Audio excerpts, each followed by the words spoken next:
गुरु आदित्य योग, गुरुवादित्य योग, यानी कि गुरु और सूर्य का युति अगर आपके कुंडली में है तो गुरुवादित्य योग बनाता है।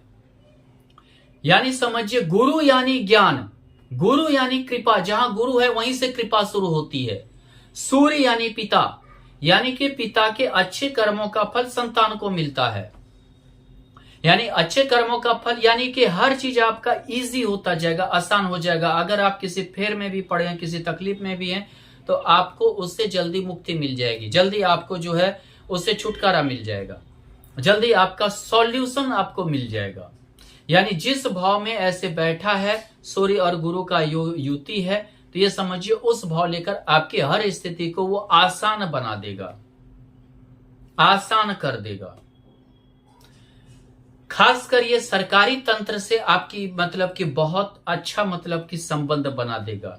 आप अगर सरकार से, इनकम टैक्स, अलग टैक्स, यह समझिए कि प्रशासनिक क्षेत्र से परेशान है, पुलिस से परेशान है, या समझिए कि आप कोर्ट कचहरी से परेशान है, तो ये योग अगर आपके कुंडली में है तो आपको बहुत जल्दी इन सब चीजों से राहत मिलेगी।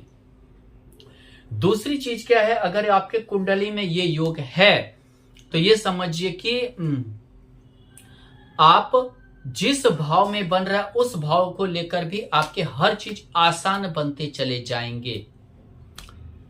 खासकर अगर आपके कुंडली के लग्न में, चतुर्थ भाव में, सप्तम भाव में, दसम भाव में, यानी कि केंद्र, लग्न, चतुर्थ, सप्तम, दसम यानी केंद्र, इन चार भाव में अगर गुरु आदित्य योग बन रहा है तो ये समझिए कि आप बहुत जल्दी ऊपर चले जाएंगे।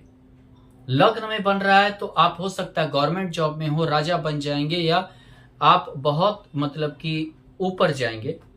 आपके पोजीशन, आपका जो है हर चीज को ये बहुत ही ऊंचा लेवल करेगा। चतुर्थ भाव में हो सकता है कि आप राजनीति में जाएं, लोकतंत्र में जाएं, राजनीति में जाएं, जनता का जल्दी प्रिय हो जाए, जनता का जल्दी आपको आशीर्वाद मिल जाए।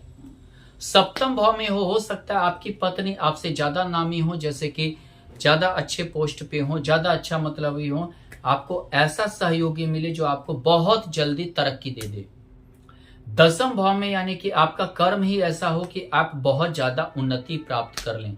पंचम भाव में कि बिना मांगे आपको धन, प्रतिष्ठा, इज्जत, सम्मान हर कुछ मिलता चला जाए। भाग्य भाव में यानी कि आपका भाग्य ही आपको कभी पीछा ना छोड़े। यानी पंचम और भाग्य भाव में भी आपका प्रबल है तो बहुत अच्छा योग बनाएगा। षष्ठ भाव में यानी कि आपकी दुश्मनी खत्म करेगा, आपका केस मुकदमा जल्दी खत्म होगा, आपका हर चीज जल्दी आपका राहत मिलेगी।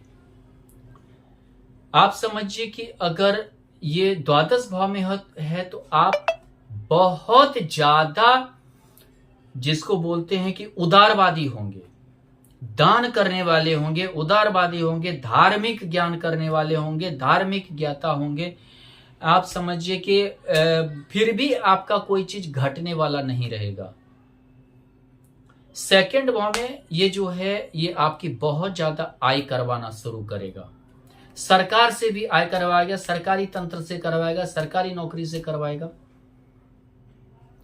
हाँ, ये चीज क्या है, एक चमत्कारिक योग भी है आपके, एक चमत्कार भी होगा। मान लीजिए कि आपको कोई फेर लग गया, कोई दिक्कत हो गई, तो ये चमत्कार के तरह आप उस चीज से निकल जाएंगे।